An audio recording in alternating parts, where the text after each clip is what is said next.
Hello students. So today we are going to start the new chapter of class 12 mathematical logic. Okay. So what is mean by mathematical logic? We will discuss it later. But you know, in English there is a most important word called sentence.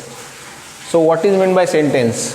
The proper collection of words, the collection of words, and proper collection of words in proper order is called as what? Sentence. जर आम्हाला मराठीतही बोलायचं असेल, जसं की मी बोलत आहे आणि मी कुठलेही शब्द वापरले तर जमणार नाही. मला प्रॉपर शब्द घ्यावे लागतील, जे योग्य आहेत तेच शब्द उचलावे लागतील आणि तेच तुमच्या समोर मांडावे लागतील. ओके. इंग्लिशमध्ये किंवा कोणत्याही लँग्वेजमध्ये तसंच असते. आपण प्रॉपर वर्ड शब्द कलेक्ट करतो, प्रॉपरली ते एकमेकांना जोडतो. ओके. आणि त्या ठिकाणी काय होते, त्याचा एक सेंटेन्स तयार होते, एक वाक्य तयार होते. मग आता या ठिकाणी जसं की सन रायजेस इन द ईस्ट, सूर्य हा ईस्टला उगवतो. Okay. Every triangle has 4 side, हे एक वाक्य आहे. चुकीचं आहे का बरोबर आहे आम्हाला घेणं देणं नाही सध्या. ओके. 5 × 2 = 11. मग या ठिकाणी आम्ही काय केलं तर या ठिकाणी कलेक्शन केलं, वर्ड शब्दाचं कलेक्शन केलं, प्रॉपरली त्यांना जोडलं. ओके. या ठिकाणी त्याला आम्ही काय म्हणणार? सेंटेन्स. मग या ठिकाणी there are 4 types of sentence. इंग्लिशमध्ये पाहिलेलं आहे, 6वी 7वी 8वीपर्यंत तुम्ही पाहिलेलं आहेत या गोष्टी सगळ्या. There are 4 types of sentences. Declarative sentence, की ज्याच्यामध्ये आम्ही काहीतरी डिक्लेअर करतो. आम्ही काय डिक्लेअर करतो? आम्ही डिक्लेअर करतो की तो चांगला आहे. आम्ही डिक्लेअर केलं की तो चांगला आहे. आम्ही डिक्लेअर करतो की तो खराब आहे. तो उंच आहे. आम्ही डिक्लेअर केलं की तो उंच आहे. ओके. मग अशा प्रकारचे सेंटेन्स की ज्याच्यामध्ये आम्ही काहीतरी डिक्लेअर केलं. आम्ही डिक्लेअर केलं की आज 12वीचा निकाल आहे. डिक्लेअर केलं, या वाक्यामध्ये काय आहे? आज निकाल आहे, हे डिक्लेअर झालं. ओके. उद्या परीक्षा होणार. डिक्लेअर केलं की उद्या परीक्षा होणार आहे. मग ज्या सेंटेन्समध्ये आम्ही काहीतरी डिक्लेअर करतो त्या टाईपच्या सेंटेन्सला आम्ही कोणते सेंटेन्स म्हणणार? Declarative sentence. आम्हाला फक्त याचंच काम आहे. पण याचंच काम आहे याचा अर्थ हा नाही की तुम्हाला हे बाकीचे सेंटेन्सेसचे प्रकार माहीत असायला नको, असं नाही. कारण तुम्हाला जर हे माहीत असतील तरच कळेल की या ठिकाणी ते डिक्लेरेटिव्ह आहे का नाही आहे किंवा कोणता वेगळा प्रकार आहे. ओके. इंटरोगेटिव्ह सेंटेन्स, ज्याच्यामध्ये काहीतरी प्रश्न विचारला जातो. तू कुठे जात आहेस? मी जर वाक्य बोललो की तू कुठे जात आहेस, तर याच्यामध्ये आम्ही काही डिक्लेअर नाही केलं. ओके. आपण प्रश्न विचारला. मग या ठिकाणी इंटरोगेटिव्ह म्हणजे ज्याच्यामध्ये प्रश्न विचारला जातो ते झाले इंटरोगेटिव्ह. इम्परेटिव्ह सेंटेन्स, कमांड दिली, माझ्यासाठी बुक आण, माझ्यासाठी पाणी आण, माझ्यासाठी हे आण, माझ्यासाठी ते आण. ओके. त्या ठिकाणी आपण काय केलं? हे काम कर, ते काम कर. ओके. या प्रकारामध्ये जे वाक्य मोडतात त्याला आम्ही काय म्हणणार? Imperative sentences. आणि एक्सक्लामेटरी सेंटेन्सेस, ज्याच्यामध्ये उद्गारवाचक चिन्ह येते, ज्याच्यामध्ये शॉकिंग, हा असं झालं का, बापरे. ओके. म्हणजे या ठिकाणी जे शॉकिंग असतात त्याला आपण काय म्हणणार? Exclamatory sentences. इंग्लिशचं जास्त नॉलेज मला नाही, I am the teacher of mathematics, पण जेवढं बेसिकली तुम्हाला जे काही सांगता येईल ते या ठिकाणी सांगण्याचा मी प्रयत्न करत आहे. फार सोपा चॅप्टर आहे, फार सोपा आणि फार इझी आहे. आणि हे जर आलं तरच तुम्हाला त्या ठिकाणी सेमीकंडक्टर चॅप्टर जो आहे फिजिक्सचा, त्याच्यामध्ये जे मॅथमॅटिकल लॉजिक आहे तिथं याचा उपयोग होणार. सेमीकंडक्टरमध्ये समोर इलेक्ट्रॉनिक्सला जर आपण गेलो, BScला किंवा या ठिकाणी आपण जर समजा इंजिनिअरिंगला गेलो इलेक्ट्रॉनिक्सला, त्या ठिकाणी देखील मॅथमॅटिकल लॉजिकचं भरपूर काम पडते. मग काय? स्टेटमेंट. आता सेंटेन्सवरून आम्ही स्टेटमेंटवर येणार. हा इंग्लिशचा पार्ट झाला basic. What is mean by sentence आपण पाहिलं, हे सगळं प्रॉपरली तुम्हाला लिहून घ्यायचं आहे. Types of sentences. A declarative sentence, असं डिक्लेरेटिव्ह सेंटेन्स की ज्याच्यामध्ये आम्ही काहीतरी डिक्लेअर करणार. असं सेंटेन्स की ज्याच्यामध्ये आम्ही काहीतरी डिक्लेअर करणार which is either true or false, की जे बरोबर असू शकते किंवा चूक असू शकते, खरं असू शकते किंवा खोटं असू शकते. असं डिक्लेरेटिव्ह सेंटेन्स की ज्याच्यामध्ये आम्ही डिक्लेअर केलं हा खडू काळा आहे. मी डिक्लेअर केलं हा खडू काळा आहे. याच्यामध्ये मी कोणाला प्रश्न विचारला नाही, याच्यामध्ये मी कमांडही सांगितलं नाही. डिक्लेअर केलं काय? की हा खडू काळा आहे. मग आता मी वाक्य बोललो. कोणतं वाक्य बोललो? कोणतं सेंटेन्स बोललो? हा खडू काळा आहे. It is a black chalk. Okay.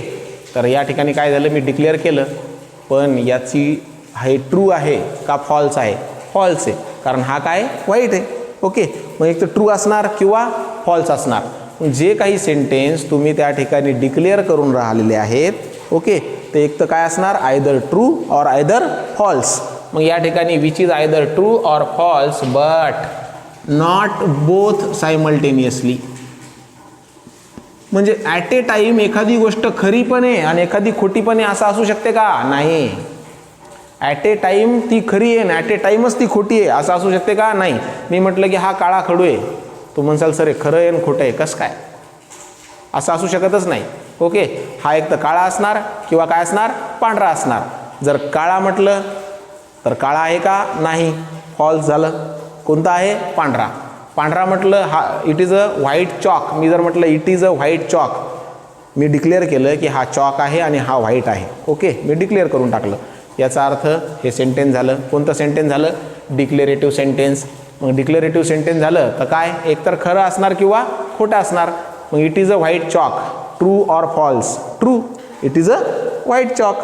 Okay, but not both simultaneously, at a time खरं आणि खोटं दोन्ही सोबतच असू शकणार नाही, is called as a statement. मग स्टेटमेंट कशाला म्हणणार आम्ही, डिक्लेअर केलेलं सेंटेन्स असणार, आयदर ट्रू असणार किंवा फॉल्स असणार, but not both simultaneously, but at a time false आणि ॲट ए टाईम ट्रू दोन्ही सोबतच असं काही नसणार, त्याला आम्ही काय म्हणणार, statement. Statement is always denoted by small alphabets PQRST.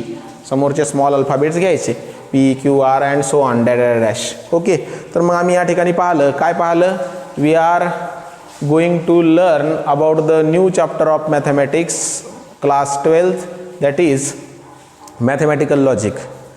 In mathematical logic, a declarative sentence which is either true or false but not both simultaneously is called as a statement. आणि स्टेटमेंट वरच पूर्ण chapter आहे. मग what is statement, sentence. कोणतं sentence, declarative sentence. कसं आहे, true आहे किंवा फॉल्स आहे, एकतर खरं आहे किंवा खोटं आहे. पण ॲट ए टाईम खरं आणि ॲट ए टाईम खोटं दोन्ही सोबतच आहे का, नाही. त्या प्रकारच्या डिक्लेरेटिव्ह सेंटेन्सला आम्ही काय म्हणणार, स्टेटमेंट. ओके, ते कशाने डिनोट करणार, PQR आणि S यानं आम्ही ते काय करणार, डिनोट करणार. मग ट्रूथ व्हॅल्यू ऑफ स्टेटमेंट सगळ्यात महत्त्वाचं. ईच स्टेटमेंट इज ट्रू, एकतर ट्रू असणार और काय, false. Each statement is either true or false, एकतर ते ट्रू असणार किंवा काय असणार, फॉल्स असणार. Okay, if statement is true, जर स्टेटमेंट ट्रू असेल, then its truth value is capital T. Then its truth value is what, capital T. मग या ठिकाणी sun rises in the east. मग पहिली गोष्ट तर चेक करा की डिक्लेरेटिव्ह सेंटेन्स आहे का, स्टेटमेंट आहे का नाही ते चेक करावं लागेल पहिले. त्यानंतर तुम्हाला ते ट्रू आहे का नाही, फॉल्स ते पाहावं लागेल. Yes, it is a statement. Why, because we declared in that statement, what we declared in that statement, sun rises in the east. सूर्य हा पूर्वेकडे उगवतो, सांगून दिलं, डिक्लेअर केलं आम्ही. ओके, मग हे ट्रू आहे का फॉल्स आहे, is it true, yes, sun always rises in the east. सूर्य हा पूर्वेकडे उगवतो, बरोबर आहे. मग its truth value is what, capital T. Yes, it is a true statement, it is a true statement and its truth value is what, capital T. Okay, and if the statement is false, जर ते statement false असेल, then its truth value is what, capital F. मग statement false आहे आणि त्याची truth value कशी काय, हा सगळ्यात महत्त्वाचा कन्सेप्ट आहे. खरं काय आहे, मी म्हटलं हा खडू काळा आहे, ट्रू का फॉल्स, फॉल्स. मग खरं काय आहे, it is white, it is white. खरं काय आहे, तुम्ही चुकीचं बोलले. खरं काय आहे, तुम्ही चुकीचं बोलले. तुम्ही काय म्हटले, हा खडू काळा आहे, बरोबर आहे. मग हे खरं आहे का खोटं आहे, खोटं आहे, फॉल्स आहे, फॉल्स आहे. खरं काय आहे की हे चुकीचं आहे. ओके, मग the truth value of false statement is what? Capital F. हळूहळू समजायला लागेल. समोर every triangle has 4 sides.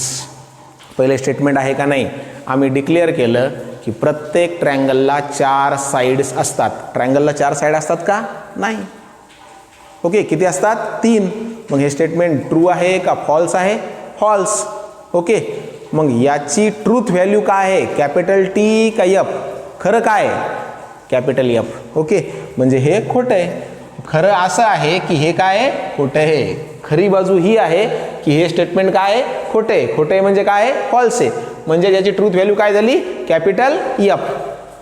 Okay, truth value म्हणजे जे बरोबर आहे ते. Is every triangle has 4 sides. प्रत्येक ट्रँगलला 4 साइड असतात का? नाही. म्हणजेच या ठिकाणी हे काय आहे? खोटं आहे. म्हणजे खरं काय आहे की हे काय आहे? खोटं आहे. खरं सांग बाबा, हे खोटं आहे का खरं आहे? खोटं आहे. मग याची ट्रूथ व्हॅल्यू काय झाली? फॉल्स. 5 × 2 = 11. आम्ही डिक्लेअर केलं 5 × 2 = what? 11. Is it a statement? Yes, हे स्टेटमेंट आहे. कोणतं आहे? डिक्लेरेटिव्ह आहे. कसं काय? कारण आम्ही डिक्लेअर केलं 5 दुनी 11. आता हे 5 दुनी 11 खरं आहे का? नाही, फॉल्स. खोटं आहे. म्हणजे याची ट्रूथ व्हॅल्यू काय आहे? Capital F. The truth value of this statement is what? Capital F. Now next, Mumbai is the capital of India. Statement आहे का नाही चेक करा. मुंबईला आम्ही डिक्लेअर करून टाकलं की capital of India. Mumbai capital of India आहे का? नाही. Delhi is a capital of India. Mumbai is capital of Maharashtra. मग what? Mumbai is the capital of India. True आहे का फॉल्स आहे? फॉल्स. मग याची ट्रूथ व्हॅल्यू काय आहे? याची खरी व्हॅल्यू काय आहे? याची खरी किंमत काय आहे? Capital F.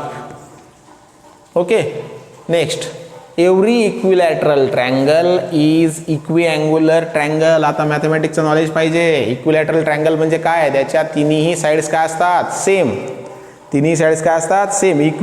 इक्वल, लॅटरल बाजू. इक्विलॅटरल ट्रँगलच्या तिन्ही साइड्स काय असतात? सेम. मग त्याचे तिन्ही अँगल पण काय असतात? सेम असतात. Every equilateral triangle is equiangular. सारखे अँगल्स असतात triangle. Yes, the truth value of this statement is what? True. The truth value of this statement is true. Okay, a natural number is integer. Natural number हा integer असतो का? Yes. तर मला सांगा आता नंबरचे प्रकार. नॅचरल नंबर म्हणजे नंबर 1 2 3 डॅश. होल नंबर म्हणजे कोणते नंबर? 0 1 2 3 डॅश. आणि इंटीजर आय म्हणजे कोणते? 0 1 2 3 डॅश, -1 -2 -3. मग इंटीजरमध्ये 1 2 3 येतात का? हो. म्हणजे इंटीजरमध्ये नॅचरल नंबर येतात. म्हणजे natural number is what? Integer. Natural number हा कोणता असतो? इंटीजर असतो. The truth value of this statement is what? True. मग लॉजिकमध्ये तुम्हाला जनरल नॉलेज पण असलं पाहिजे. कोण कोणाचं कॅपिटल आहे, तुम्हाला मॅथमॅटिक्सचं बेसिक नॉलेज पण असलं पाहिजे. मग या चॅप्टरमध्ये जे जे स्टेटमेंट दिलेलं येतं किंवा जे जनरल नॉलेज आहे तुम्हाला थोड्याफार प्रमाणात पाहिजे, तेव्हाच तुम्हाला त्याची ट्रू व्हॅल्यू काढता येईल. Okay, what are you doing?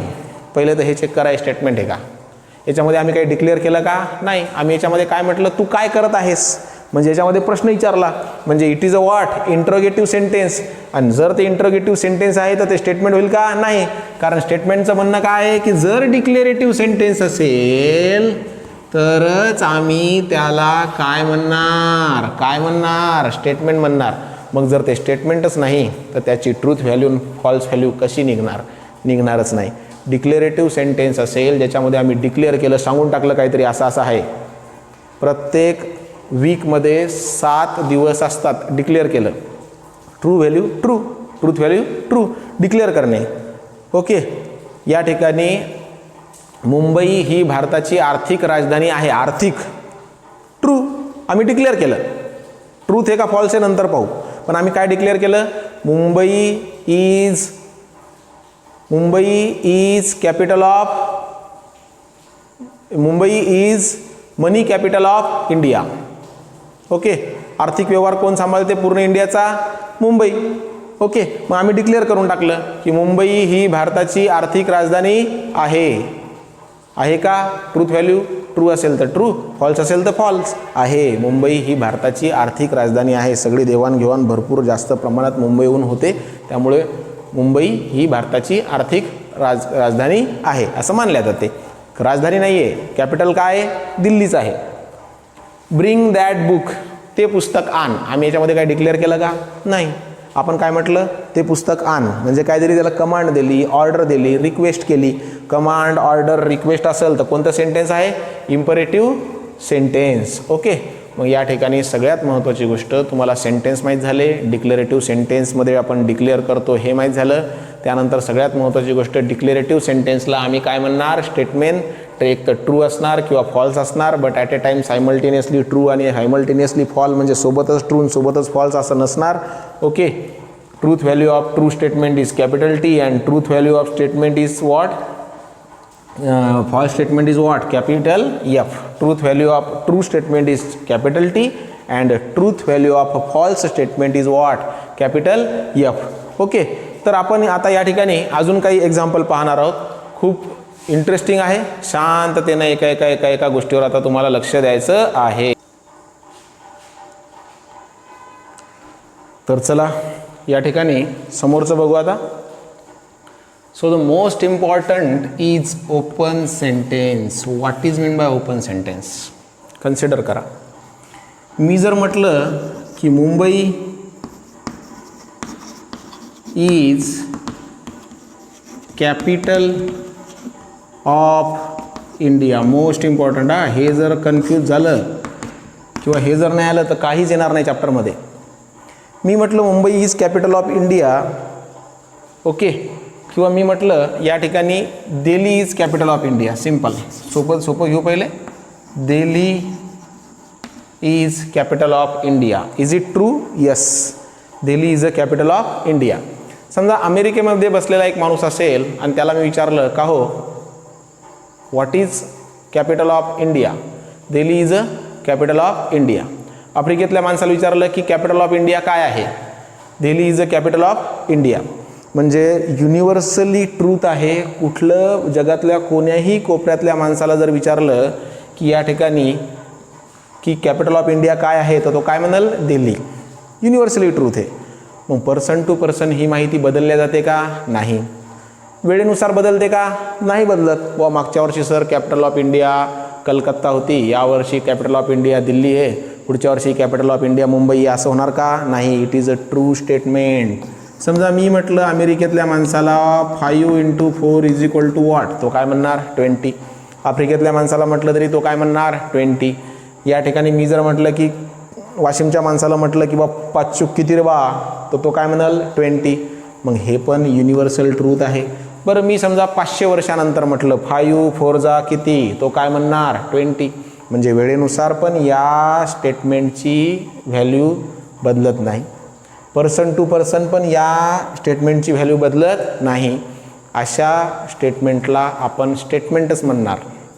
Okay, पण जर असे काही स्टेटमेंट आहेत की जे पर्सन टू पर्सन बदलतात, मग त्याला आम्ही ओपन सेंटेन्स म्हणणार. मग the statement because the value of open sentence, value of, शांततेने समजून घ्या, 10 मिनटं चर्चा करणार आहोत त्याच्यावर. The value of open sentence is depend upon सिच्युएशनवर डिपेंड आहे. And it varies from person to person, माणसानुसार बदलते. That is it is not universal true, आणि ते युनिव्हर्सल ट्रू राहत नाही. जसं की मी म्हटलं, सिम्पल तुम्हाला लक्षात येईल, मी डिक्लेअर केलं x + 5 = 9. मी डिक्लेअर केलं. मग तुम्ही म्हणसाल की काही जण म्हणतील हे खरं आहे, काही जणांनी म्हटलं सर x = 4 ठेवा, हे खरं आहे. एक जण म्हणाल सर हे खोटं आहे, तुम्ही x = 5 ठेवा, कारण x व्हॅरिएबल आहे, x हा बदलणार आहे. ओके, x हा बदलत राहणार आहे, x ची व्हॅल्यू बदलत राहणार आहे. सर तुम्ही x = 6 ठेवा आणि बघा येते का, 6 + 5 किती होते 11. म्हणजे जसं जसं या ठिकाणी x ची किंमत आम्ही बदलणार तसं तसं या ठिकाणी हे जे स्टेटमेंट आहे आम्ही डिक्लेअर केलं. काय डिक्लेअर केलं, x + 5 = 9 डिक्लेअर केलं. त्यामुळे हे डिक्लेरेटिव्ह सेंटेन्स झालं. डिक्लेरेटिव्ह सेंटेन्स काय असते, स्टेटमेंट असते. ओके, मग स्टेटमेंट असते, मग हे स्टेटमेंट झालं. हे स्टेटमेंट काय असणार, एक तर ट्रू असणार किंवा काय असणार, फॉल्स असणार. मग हे स्टेटमेंट ट्रू आहे का फॉल्स आहे, तर हे आम्हाला सांगताच येत नाही. एक जण म्हणाल की सर x इज टू 4 टाका, ट्रू आहे. एक जण म्हणाल सर x इज टू 5 टाका, तो म्हणाल फॉल्स आहे. मग असे स्टेटमेंट की जे पर्सन टू पर्सन व्हॅरी होतात किंवा सिच्युएशननुसार बदलतात, वेळेनुसार बदलतात, त्याची किंमत टाकल्यानंतर ते बदलतात, त्या सेंटेन्सला आम्ही स्टेटमेंट म्हणू शकत नाही. त्याला आम्ही काय म्हणणार? Open sentence. त्याला आम्ही काय म्हणणार? Open sentence. And open sentence is not a statement. आणि ओपन सेंटेन्स काय नसते? स्टेटमेंट नसते. Example, 3x upon 2 minus 9 is equal to 0. एक्सच्या किमती वेगवेगळ्या राहणार, त्यामुळं याची किंमत जी आहे ती काय येणार? वेगवेगळी येणार. ती प्रत्येक वेळेस 0 येईल असं आहे का? नाही. तुम्ही एक्सची किंमत 6 ठेवा. 6 3 जा 18, 18 अपॉन 2 9, 9 मायनस 9 काय येते? 0. पण तुम्ही एक्सची किंमत 4 ठेवा. 4 3 जा 12, 12 अपॉन 2 6, 6 मायनस 9 मायनस 3. म्हणजे एक्सची किंमत येणार वेगवेगळी, वेगवेगळ्या कंडिशनला, वेगवेगळ्या सिच्युएशनला. सिच्युएशन बदलली की एक्सची किंमत काय होणार? बदलणार. त्यामुळं या ठिकाणी तुम्ही डिक्लेअर जरी केलेलं असलं की 3x upon 2 minus 9 is equal to 0, but it is not a statement. त्यामुळं त्याची ट्रूथ व्हॅल्यू किंवा फॉल्स व्हॅल्यू सांगता येत नाही. का? कारण हे it is not a statement, हे ओपन सेंटेन्स आहे. ओपन सेंटेन्स म्हणजे काय? जे सिच्युएशननुसार बदलते, वेळेनुसार बदलते, त्याच्या किमतीनुसार बदलते. ओके, नाही समजलं? अजून समोर जाऊ. He is tall. आपण म्हणतो की बुवा अमिताभ बच्चन उंच आहे. मी म्हटलं कारण तो माझ्यापेक्षा उंच आहे. तुमच्यापेक्षाही तो उंच असेल तर तुम्ही काय म्हणसाल? He is tall. पण आपण खलीला आणलं, ओके, तो काय म्हणाल की ही इज नॉट टॉल. तो उंच आहे का? नाही. म्हणजे खलीनुसार तो उंच नाही आहे, माझ्यानुसार तो उंच आहे. म्हणजे पर्सन टू पर्सन ही व्हॅल्यू काय झाली? बदलली. त्यामुळं आम्ही याला स्टेटमेंट म्हणणार का? नाही. आम्ही याला काय म्हणणार? Open sentence. हे स्टेटमेंट होऊ शकत नाही. मी म्हटलं की फ्लॉवर इज रेड. फूल लाल असते, ओके, किंवा फ्लॉवर इज रेड. मग प्रत्येक फ्लॉवर रेड आहे का? कोणतं पिंक आहे? कोणी म्हणाल सर मी झेंडूचं फूल घेतलं ते तर येलो आहे. कोणी झेंडूचं फूल पाहिलं तो म्हणाल सर फ्लॉवर इज येलो. कोणी जर गुलाबाचं फूल पाहिलं तो म्हणाल फ्लॉवर इज रेड. कोणी जर अजून दुसरं गुलाबाचं फूल पाहिलं तर तुम्ही म्हणसाल फ्लॉवर इज पिंक. ओके, मग फ्लॉवर ज्यानं वेगवेगळे फ्लॉवर पाहिले तर वेगवेगळ्या फ्लॉवरनुसार वेगवेगळी कलरची जी कलर आहे ते काय होईल? बदलल. त्यामुळं आम्ही डिक्लेअर नाही करू शकत की हे स्टेटमेंट आहे का? त्यामुळे हे स्टेटमेंट नाही आहे. हे काय? Open sentence. मग जे सेंटेन्स डिक्लेअर केल्या गेलेलं आहे पण पर्सन टू पर्सन बदलते त्याला आम्ही स्टेटमेंट म्हणणार का? नाही. पहा, डिक्लेरेटिव्ह सेंटेन्सला आम्ही स्टेटमेंट म्हटलं, पण प्रत्येक डिक्लेरेटिव्ह सेंटेन्सला आता स्टेटमेंट म्हणणार का? नाही. कोण्या डिक्लेरेटिव्ह सेंटेन्सला स्टेटमेंट म्हणणार नाही? जे ओपन आहे. म्हणजे काय? पर्सन टू पर्सन व्हॅरी होते, टाईम टू टाईम व्हॅरी होते, सिच्युएशन टू सिच्युएशन व्हॅरी होते, ते युनिव्हर्सल नाही. ओके, त्या सेंटेन्सला आम्ही ओपन सेंटेन्स म्हणणार. It is black in colour. काय आहे की जे ब्लॅक कलर आहे? काय? ओके, त्यामुळे तिथं आम्ही सांगू शकत नाही. मग it is black in colour. Flower is red, हे आपण उदाहरण आत्ताच पाहिलं. मग या ठिकाणी सगळ्यात महत्त्वाची गोष्ट आहे की तुम्हाला हे लक्षात ठेवावं लागेल की या ठिकाणी ओपन सेंटेन्स काय आहे आणि स्टेटमेंट काय. मी म्हटलं x + 4 इज इक्वल टू 11, तर तुम्हाला तर लक्षात आलं की बाबा एक्सची किंमत बदलणार आहे आणि त्यामुळे हे स्टेटमेंट नाही आहे कारण हे ओपन सेंटेन्स आहे, कारण एक्सची किंमत बदलते. पण मी याला स्टेटमेंटमध्ये कन्वर्ट करू शकतो. x + 4 is equal to 11 at x is equal to 7. मी डिक्लेअर कंप्लीट माहिती दिली. At x is equal to 7, 7 + 4 is equal to what? 11. आता ते काय झालं? स्टेटमेंट झालं. आता ते काय झालं? स्टेटमेंट झालं. आणि याची ट्रूथ व्हॅल्यू काय झाली? ट्रू, कारण खरंच आहे. x इज इक्वल टू 7 टाका, 7 + 4 इज इक्वल टू वॉट? 11. मी यालाच खोटं करतो. आता पहा, x + 4 is equal to 11 at x is equal to 9. मग हे स्टेटमेंट आहे का? हो. ओपन सेंटेन्स आहे का? नाही. कारण आम्ही एक्सची एकच किंमत घेणार आता 9, दुसरी घेणार नाही. मग जगात कुठेही गेले तर तो वाचताना काय वाचल? x इज इक्वल टू 9च घ्या. ती बदलल्या जाणार आहे का? नाही. पण इथं एक्सची किंमत दिली का? नाही. मग ती काही घेऊ शकतो आपण, कोणती असू शकते, सांगता येत नाही. मग 9 + 4 किती होतात? 11 होतात का? नाही, 13 होतात. बरोबर आहे. मग हे काय झालं? False. Truth value of this sentence is what? False. Open sentence म्हणजे जे बदलते. पर्सन टू पर्सन त्याचं उत्तर वेगळं येते, सिच्युएशन टू सिच्युएशन त्याचं उत्तर वेगळं येते, बरोबर आहे. मग या ठिकाणी आता सगळ्यात महत्त्वाची गोष्ट, ओके, हे आपण पाहिलेलं आहे. आता ओपन सेंटेन्स काय आहे की जे बदलते, त्याला आम्ही स्टेटमेंट म्हणणार नाही. समोर भरपूर वेळा तुम्हाला येणार, तुम्हाला 2-2, 20-20, 30-30 वेळा वाचावं लागणार. वेगवेगळ्या आपल्याला जे स्टेटमेंट दिलेले असतील किंवा सेंटेन्स दिले असतील, क्वेश्चन आन्सर असतील, त्याची प्रॅक्टिस करावी लागणार. ओके, आता which of the following sentences are statement, खालील कोणते सेंटेन्स स्टेटमेंट आहेत, लॉजिकमध्ये कोणते सेंटेन्स स्टेटमेंट आहेत. 6 × 4 = 25 डिक्लेअर केलं. Yes, it is. प्रत्येकाच्या खाली तुम्हाला असं लिहायचं, मी एका ह्याच्यातच लिहून देऊन राहिलो, बाकीचं तुम्हाला लिहायचं आहे. यस, ॲन्सर किंवा solution. Yes, it is a statement. हे स्टेटमेंट आहे का? कारण तुम्ही डिक्लेअर केलं 6 × 4 = 25. चूक आहे का बरोबर याच्याशी घेणं देणं नाही. It is a declarative sentence. याच्यामध्ये डिक्लेअर केलं गेलं 6 × 4 = what? 25 डिक्लेअर केलं. Yes, it is a statement. Right down their true value, त्याची ट्रूथ व्हॅल्यू लिहा. मग आता हे ट्रू आहे का? नाही. Its truth value is false, that is capital F. मग हे खरं आहे का? नाही, खोटं आहे. खोटं आहे म्हणजेच काय, त्याची ट्रूथ व्हॅल्यू ते काय आहे? खरं काय? मग खरं हे आहे की ते खोटं आहे? खरं हे आहे की ते काय आहे? खरं बोलू का सर? हे खोटं आहे सर. हां, मग त्याची कॅपिटल, त्याची ट्रूथ व्हॅल्यू काय झाली? Capital F. मग प्रत्येकाच्या खाली तुम्हाला लिहायचं काय? x + 6 = 9. सांगा आता हे स्टेटमेंट आहे का? नाही. It is not a statement. It is open sentence. का? एक्सची किंमत बदलणार. इथं डिक्लेअर केलेलं आहे का काही की एक्सची किंमत काय दिलेली आहे का? नाही, काहीच दिलं नाही. समजा मी 10 नंबरचं एक्झाम्पल घेतलं, x + 6 = 9 @ x = 3. सर तुम्ही म्हणता हे ओपन सेंटेन्स आहे. सर तुम्ही यालाच म्हणू लागले हे स्टेटमेंट आहे. अरे हो बाबा, एक्सची किंमत दिलेली आहे, इथं एक्सची किंमत काय होणार? बदलत जाणार. मग x + 6 = what? 9. x + 6 = what? 9. होते का? नाही. टाका एक्सची किंमत 5, 11, 4 टाका 10, -3 टाका 3. मग एक्सची किंमत बदलली म्हणजे सिच्युएशननुसार, व्हॅल्यूनुसार ते बदलत जाणार. त्यामुळं ते डिक्लेअर केल्या जाऊ शकत नाही. डिक्लेरेटिव्ह सेंटेन्स नाही आहे, बरोबर आहे. डिक्लेरेटिव्ह सेंटेन्स आहे पण ते काय आहे? ओपन सेंटेन्स आहे. आणि ओपन सेंटेन्स असल्यामुळं त्या ठिकाणी ते काय नाही आहे? स्टेटमेंट नाही आहे. It is not a statement because it is a open sentence. What are you doing? Question mark. It is a interrogative sentence and that's why it is not a statement. आन्सरमध्ये काय येईल? It is interrogative sentence and that's why it is not a statement. The quadratic equation, हे quadratic equation याच्या जर आता आम्ही या ठिकाणी काढल्या काय? x² - 3x - 2x + 6 = 0. x - 3 x - 2 = 0. x = 3 x = 2.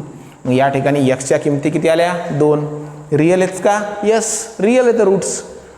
The quadratic equation, this quadratic equation has 2 real roots. Real root असतात का रूट कसे असतात हे 10वीत आपण पाहिलेलं आहे, बरोबर आहे. ते तुम्हाला आठवण राहिलं पाहिजे, ते आठवण असलं पाहिजे.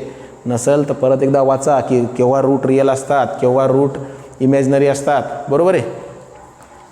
रिअल असतात, रिअल अँड इक्वल असतात, बरोबर आहे. रिअल अँड अनइक्वल असतात, ओके. इमॅजिनरी पण असतात, पाहून घ्या 10वीच्या याच्यामध्ये. मग हे रिअल आहेत का? यस. रिअल अँड इक्वल आहेत का? नाही, फक्त रिअल, ओके. मग या ठिकाणी the quadratic equation this has real roots, therefore its truth value is capital T, capital T. Please sit down. खाली बसा. Is it a declarative sentence? No, it is not a declarative sentence. It is a requesting sentence. झालं? Therefore it is not a declarative sentence.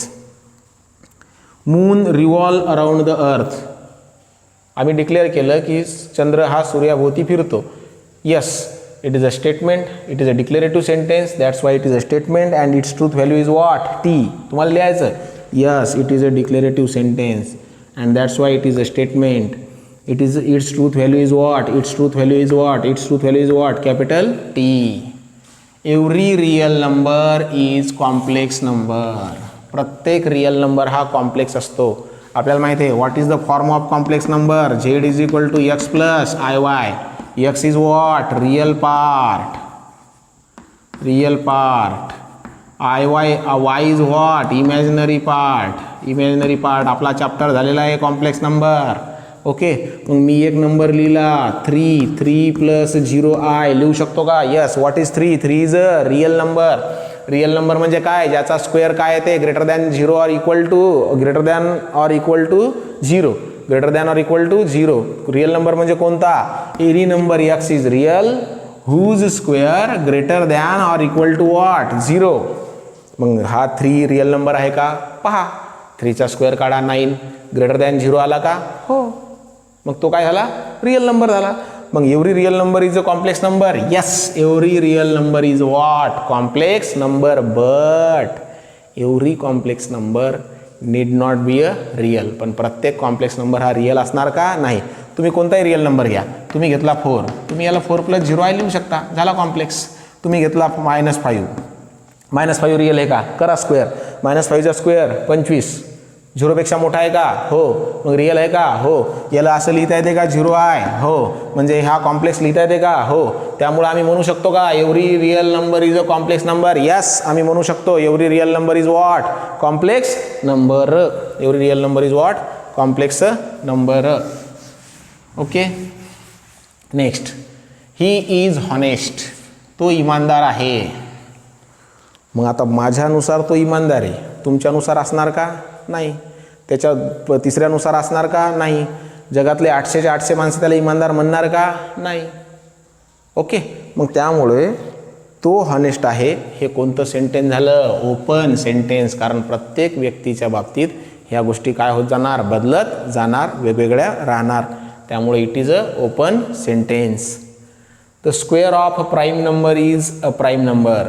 प्रत्येक prime नंबरचा square हा prime number असतो. बघू prime number कोणते कोणते येतं? 2, 3, 5, 7, 11 डॅश. एवढ्यावर चेक होते का? बघू. मला सांगा 2चा स्क्वेअर 4, 9, 25, 49, त्यानंतर 121. What is mean by prime number? The number which is divisible by 1 and itself. ज्याला 1 आणि स्वतःनेच भाग जातो त्याला म्हणतात प्राईम नंबर. 2, 3, 5, 7, 11. 2चा स्क्वेअर किती आहे? 4. 4ला कशा कशाने भाग जाते? 1 न जाते, 1 अँड इट सेल्फ स्वतःनं जाते. हो. स्वतः सोडून दुसऱ्यानं जाते का? हो. 2 न पण जाते ना. मग त्यामुळं हा म्हणजे या प्राईमचा स्क्वेअर प्राईम झाला का? नाही. चला चेक करा. या 1ला 9ला 1 न जाते, 9ला 9 न जाते. The number which is divisible bye it self and 1 prime म्हणतात. पण याला दुसऱ्यानं जाते का? हो. किती कशानं जाते? 3 न पण जाते. त्यामुळं हे जे स्टेटमेंट आहे false. It is a statement but its truth value is what capital F. कारण प्राईम नंबरचा स्क्वेअर कोणता नंबर या लागला? कंपोजिट येत आहे. कंपोजिट नंबर म्हणजे काय? ज्याला 1 ने पण भाग जातो, ज्याला स्वतःने पण भाग जातो आणि स्वतः सोडून आणि 1 सोडून दुसऱ्यानेही भाग जातो, त्याला म्हणतात कंपोजिट नंबर. लिहून घ्यावे हे सगळं. बरोबर आहे. जसं की 16 प्राईम आहे का काय आहे? चेक करा. मग 1 न जाते? हो. स्वतःनं जाते? हो. स्वतः सोडून दुसऱ्यानं जाते का? पहा ना. 2 न जाते, 4 न जाते, 8 न जाते. बरोबर आहे. मग हा प्राईम राहिला का? नाही. हा कोणता नंबर झाला? Composite number. हा कोणता झाला मग? Composite number. आता घ्या 11. हां. 1 न जाते? हो. स्वतःनं जाते? हो. बाकी दुसऱ्यानं जाते का? नाही. म्हणजे हा कोणता आला? Prime number. The number which is divisible by 1 and itself. स्वतःनेच भाग जातो आणि 1 नच जातो, त्याला म्हणणार prime. The number which is divisible by 1 itself and other than itself. आणि स्वतः सोडून दुसऱ्यानंही ज्याला भाग जातो. कळते का? इंग्लिश कळते का? स्वतः सोडून दुसऱ्यानंही भाग जातो त्याला काय म्हणतो आम्ही या ठिकाणी? Composite number. सोप्यात सोप्या भाषेत सांगितलं. त्यामुळे याची काय आहे? फॉल्स आहे. Is truth value is what? False. कारण प्राईम नंबरचा स्क्वेअर हा कंपोजिट नंबर येऊन राहिलेला आहे. प्राईम नंबरचा स्क्वेअर प्राईम नाही येऊन राहिलेला आहे. जसं की तुम्ही प्राईम नंबर घ्या 2, याचा स्क्वेअर घ्या 4. हा प्राईम आहे का? चेक करू. 1 न भाग जाते का? हो. स्वतःनं जाते का? हो. दुसऱ्यानं जाते का? हो. दुसऱ्यानं जात असला की प्राईम झाला का मग तो? नाही. तो कंपोजिट झाला. म्हणजे प्राईमचा स्क्वेअर प्राईम आला का? नाही. म्हणजे याचं स्टेटमेंटचा ट्रू व्हॅल्यू काय आहे false. x plus 6 is equal to what 9 at x is equal to 3. Truth value is capital T. का ओपन आहे का नाही. एक्सच्या याच किमतीवर चेक करायचं, दुसऱ्या करायचं का नाही. इथं एक्सची किंमत दिली का नाही, म्हणजे कोणत्याही किमतीवर चेक करा म्हणते ते, बरोबर आहे. मग या ठिकाणी हे ओपन नाही आहे, स्टेटमेंट आहे, बरोबर आहे. याची ट्रूथ व्हॅल्यू काय आहे ट्रू आहे. 3 प्लस 6 इज इक्वल टू 9. समजा मी असं लिहिलं x minus 4 is equal to 5 at x is equal to 9. मग हे ओपन सेंटेन्स आहे का नाही, स्टेटमेंट आहे. कसं काय, कारण एक्सची स्पेशल किंमत दिलेली आहे टाकायच्यात. 9 minus 4 is equal to what 5. याची ट्रूथ व्हॅल्यू काय आहे ते ट्रू. समजा मी या ठिकाणी 12 घेतलं x square minus 3 is equal to 6. हे कोणतं सेंटेन्स झालं ओपन, कारण एक्सची किंमत दिली का नाही. It is an open sentence, that's why it is not a statement. 13 number समजा मी लिहिलं x square plus 4 is equal to 8 at x is equal to 2. मग आता हे ओपन सेंटेन्स झालं का नाही. बदलणार का पर्सन टू पर्सन नाही. प्रत्येक पर्सन त्याच्यात काय टाकणार x इज इक्वल टू 2. 2चा स्क्वेअर 4, 4 प्लस 4 8. ओके. मग या ठिकाणी आपण आज मॅथमॅटिकल लॉजिक नावाचा चॅप्टर सुरू केलेला आहे. त्याच्यामध्ये आपण या ठिकाणी आज हे पाहिलं की सेंटेन्स काय असते, प्रॉपर कलेक्शन ऑफ वर्ड. किती प्रकारचे सेंटेन्स असतात ते पाहिलं. त्यातलं सगळ्यात महत्त्वाचं आहे डिक्लेरेटिव्ह सेंटेन्स. ते चूक असू शकते किंवा बरोबर असू शकते, पण ॲट ए टाईम दोन्ही असू शकते का नाही. मग असं डिक्लेरेटिव्ह सेंटेन्स की ज्यामध्ये डिक्लेअर केल्या जाते, एक तर चूक असू शकते किंवा बरोबर असू शकते, ट्रू असू शकते किंवा फॉल्स असू शकते, बट ॲट ए टाईम दोन्ही असू शकते का नाही. त्या डिक्लेरेटिव्ह सेंटेन्सला मी काय म्हणणार स्टेटमेंट. स्टेटमेंटची ट्रूथ व्हॅल्यू कॅपिटल Tनं डिनोट करणार. स्टेटमेंटची ट्रूथ व्हॅल्यू फॉल्स असेल तर कॅपिटल Fने डिनोट करणार. नंतर आम्ही हे पाहिलं की ओपन सेंटेन्सला स्टेटमेंट म्हणायचं नाही. जे पर्सन टू पर्सन व्हॅरी होते, पोझिशननुसार व्हॅरी होते. हे ठिकाण खूप थंड आहे, बरोबर आहे. एखाद्याला त्या ठिकाणी थंडी वाजू शकते, एखाद्याला त्या ठिकाणी थंडीच्या ठिकाणी गरमी होऊ शकते. बुवा एवढं थंड नाही आहे, मग ते पर्सन टू पर्सन काय होणार व्हॅरी होणार. मग अशा सेंटेन्सला आम्ही कोणतं सेंटेन्स म्हणणार ओपन सेंटेन्स. ओके. आणि ओपन सेंटेन्स स्टेटमेंट आहे का नाही, त्यामुळे त्याची ट्रूथ किंवा फॉल्स व्हॅल्यू निघणार का नाही. ओके. आणि भरपूर एक्झाम्पल आपण या ठिकाणी पाहिले. तुम्हाला प्रत्येक एक्झाम्पल हे लिहून घ्यायचं आहे, अशा प्रकारे प्रत्येकाच्या खाली करायचं आहे. शिकवण्याचं काम आम्ही करू शकतो, तुमच्यावर लक्ष दूर असल्यामुळं आम्ही देऊ शकत नाही. ओके. तुम्हाला इमानदारीने तुमचा अभ्यास करायचा आहे. जर तुम्ही इमानदारीनं अभ्यास केलेला नाही तर त्या ठिकाणी मात्र तुमचं काहीही खरं नाही. इमानदारीनं अभ्यासाला लागा. मॅथ्सची सुरुवात झालेली आहे. उद्या परत समोरचं आपण बघू. ओके.